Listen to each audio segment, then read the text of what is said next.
Hey there, true crime friends. Oh my goodness. Yesterday in the Laurie Shaver trial, out of control, completely out of control. Look, we need to talk about it, but first, you know what you need to do? Please like this video and subscribe to this channel. That helps other people find us. So look, first of all, I am gearing up to control the live stream over there at the 13th Juror podcast today. There's a link to that in the description of this video, and you can find me there all day live streaming and talk about this evil trollop Laurie Shaver. Although we're not supposed to talk bad about people, but you know, some people deserve it. So look, this is what happened in court yesterday. Jeremy J. Townsend took the stand, and I was like, okay, who's this Mama Luke? And he got up there, and I was like, okay, he had a full beard and long hair that I'm like, the jury was out. I mean, not the actual jury, but the jury in my mind was really kind of divided on his hair. Because to me, I was like, is he going for dreadlocks? Is he going for plaits? Is his scalp intentionally greasy? Is that a look? Is this like the 80s with the mousse situation happening? I was not a fan, but look, we were not there for his hair. We were there to talk about his bad behavior. You see, here's the thing. Jeremy was a retired military dude, and he was over there Uchi and Laurie Shaver's coochie, and they met. He said they met at the park. Later, she said they met at the school, whatever.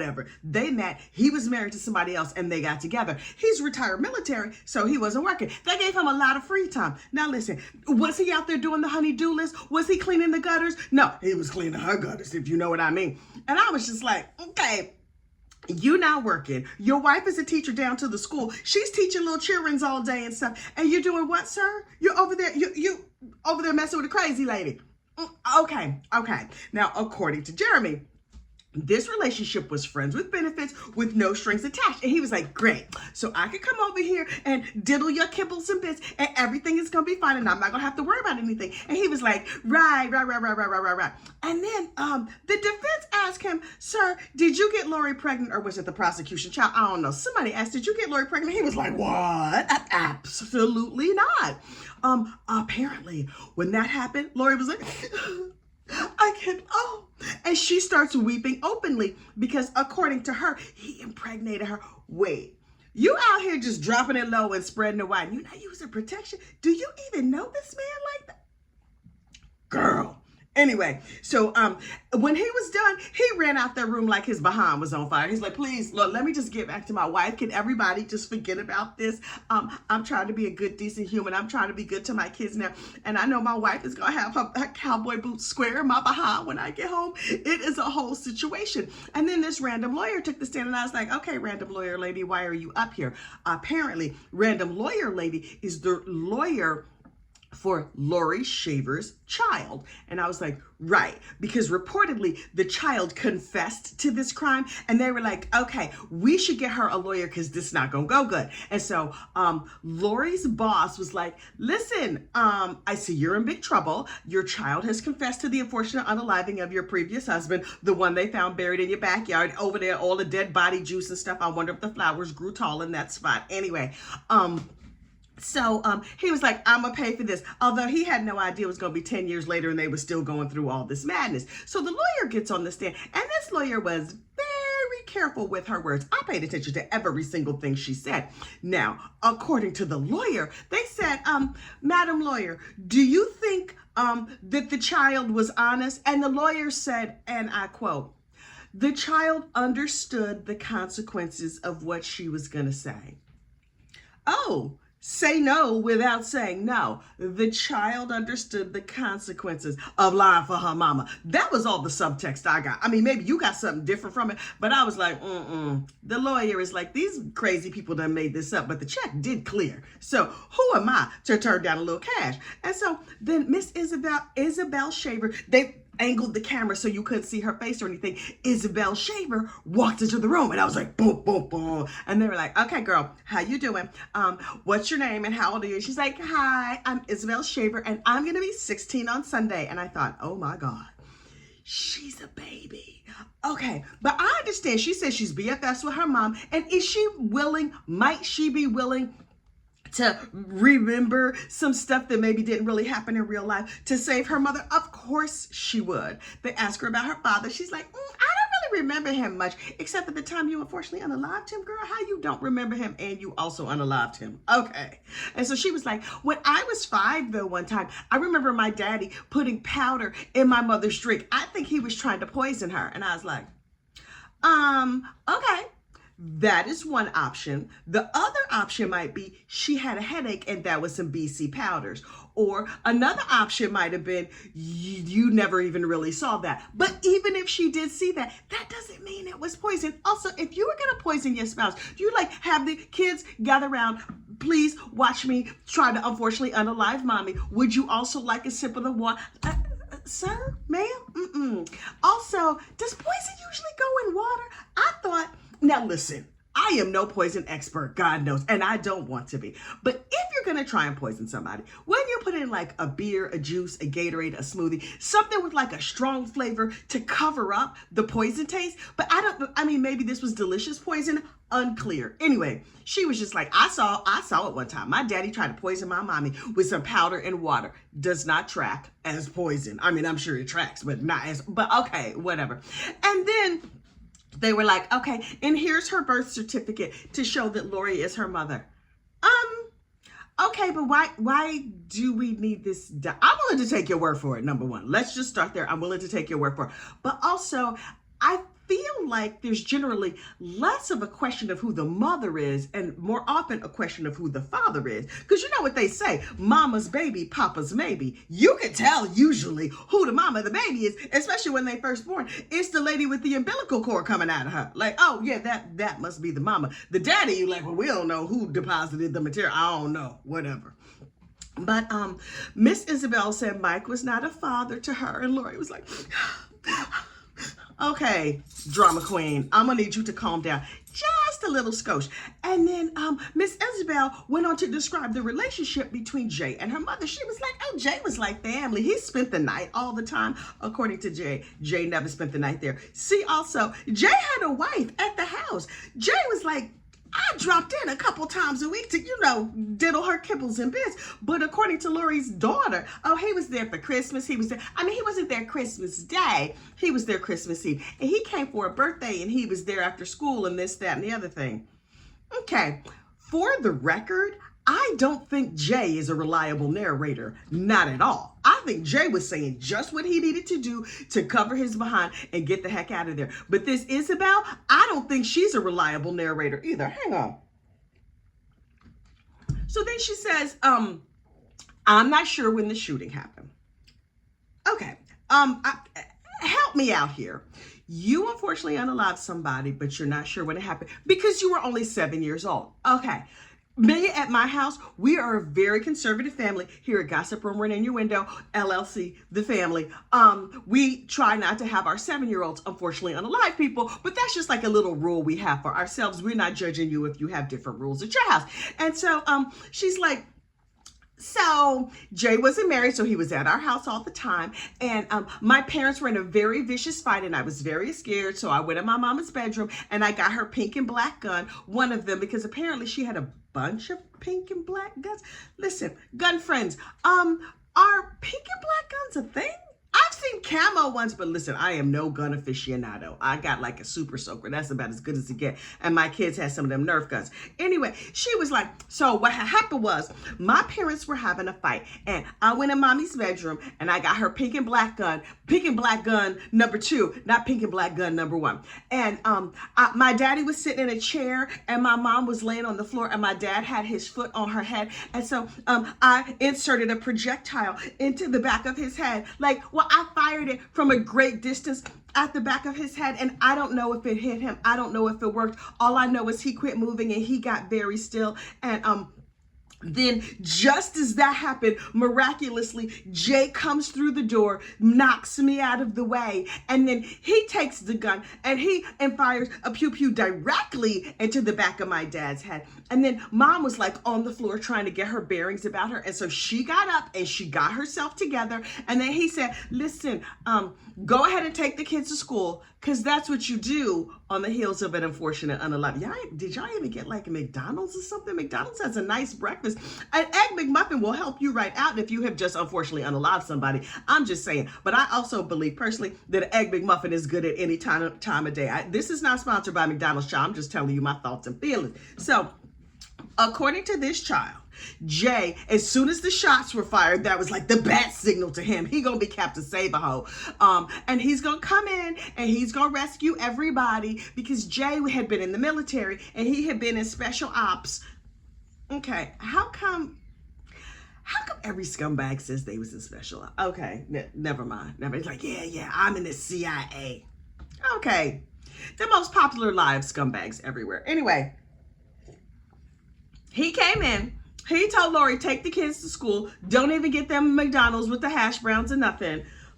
Criminal. And I'm going to take care of this. But wait, there's more. Don't tell anybody, because if you tell somebody, I'm going to unfortunately unalive you the way I just unalived this guy. This is a married dude. He's just like, listen, most women can't get a side piece to take the garbage out. You expect us to believe that this man who had a wife with some good benefits she's down at the school with them teacher benefits and stuff. He's gonna mess up his good thing to bury your husband in your backyard. Okay, girl, and you ain't know nothing about it. Sure jam.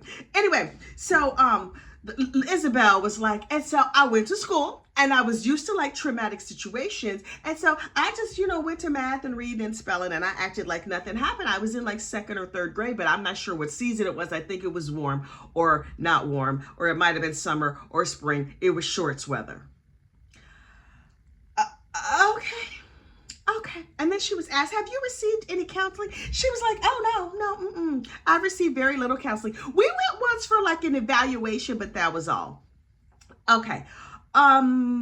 Just for the record, if you have a child who's involved in an unfortunate unaliving of a parent, I personally highly recommend you take them to counseling. But don't go by me, because I try to not have my children be involved in unfortunate unalivings, so maybe I am no authority on this subject. And I was like, this is some foolishness. And so the defense attorney, that was a witness put on by the defense. So the prosecutor got up and asked some very pointed and very relevant questions. And Miss Isabel, she stumbled a little bit. She was like, well, I don't know what season it was. It was either hot or it was cold. Jay either spent the night or he didn't. And I went to school. I know for sure there was no McDonald's hash browns, because I personally would have remembered that. But they were like, how old were you when this happened? What time of day it was? What season was it? She was like, the sun was up and the sky was blue, or it was rainy or foggy or snowing. Definitely one of those. And I was like, okay, little girl, why don't you scurry on? I see you trying to save your mama. Good luck to you. I just wanted to pat her little hand. How much therapy is she in now? Because I know she didn't get therapy back then. She really, really, really needs some right now. So anyway, then Miss Laurie Shaver took the stand. Now listen, I love it when the accused takes the stand. It's one of my favorite things. So she gets up there on the stand. Hang on. And she's like, before they even ask her one question, she's full Meryl Streep, tears and everything. And she's like, okay, my name is Laurie Filmer. Okay, right, because she fake married, then real married that other dude, Travis Filmer. So now she's Laurie Filmer. Okay, Laurie Filmer Shaver. You would still be a shaver had you not unfortunately unalived your husband, but okay. She's like, Mike and I were childhood friends, and I loved him so much, and I don't know how I'm gonna get through this. P.S. Isabel, now that she's been released from her subpoena, she's back in the courtroom to watch her mama testify. And I'm like, okay, you know that they have like totally coordinated their stories and got it all together, right? And so Laurie walks through the story, tells basically the same story that her child told, but she added an extra some spice on it, right? It was plain. She like, it was plain. She's like, this needs some adobo. This needs some Sazon. It needs some Laurie seasoning sauce. She's like, let me just sprinkle some extra little stuff on here. Jay, who, okay, I sort of knew he was married, but he was at my house all the time. And then, he told me that, he was in special ops and he worked for the Bush administration. Huh? What? Okay.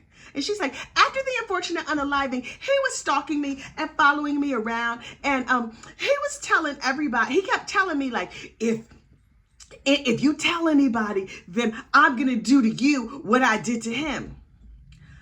Okay, Richard Merritt. Y'all remember the Richard Merritt case? Shirley Merritt's no good son?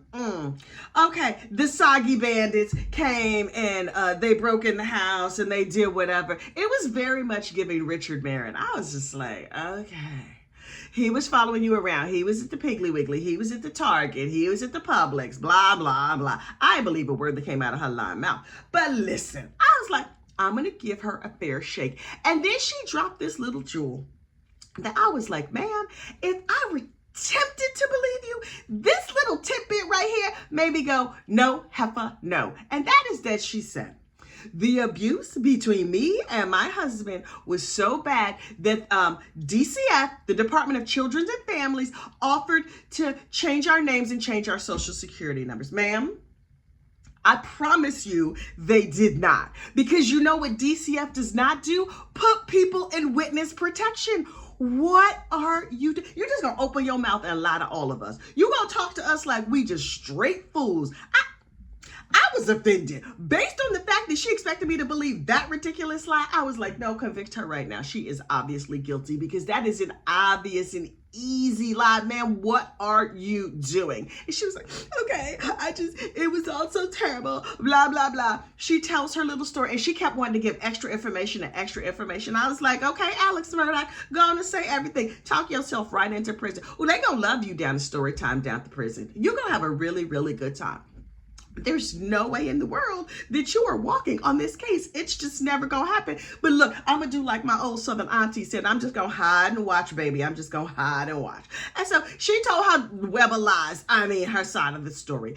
And then the prosecution got up to cross-examine her, and he cut her down on every little thing she said, because all she did was tell a bunch of lies. But he made quick work of that cross-examination. I was shocked. It was 5 o'clock when she was wrapping up. Now, in my mind, the defense was like, we're going to drag this out to the end of the day so that the jury is left at the end of the day with just her story ringing in their ears. And I was just like, oh, the prosecution was like, oh, what you're not going to do is that. I can wrap up this evil heifer with a quickness with just a few questions. And basically he stood up and said, Mrs. Filmer, and she was like, yes, lawyer, please be easy on me because I am gentle and kind. And he just said, heifer, what?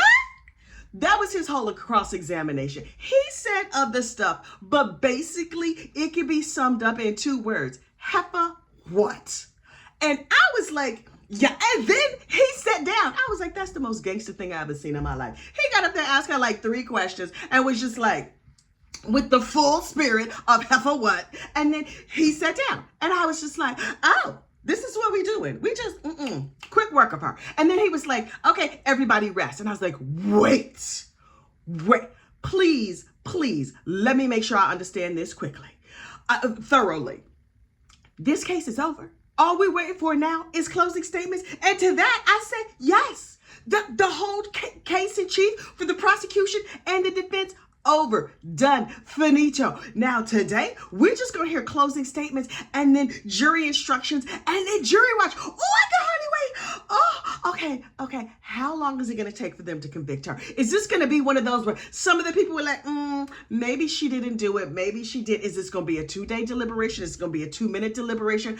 I suspect that if they get the case by lunch, they'll have a verdict by dinner, very, very latest tomorrow morning. I don't think this one is going to take that long. They might be able, if they stretch it out, maybe they can get themselves a nice Papa John's dinner, some Jimmy John's or something down there. You know, listen, jurors love a free meal. I was a juror once. I was like, I want a salad with the grilled chicken and I want the vinegar and oil to the side. And yes, I want bread with it, but can you toast the bread and put a little extra virgin olive oil and salt and pepper? I may be food motivated. Anyway, so we're gonna see what happens. I'm right now, as I'm making this video, the little text message just came in from Miss Brandy Nicole Churchwell. Oh yes, I'm gonna be over there on the 13th juror, manning, womaning, gossiping her live stream today. I will see you over there. Don't forget to like and subscribe. Bye.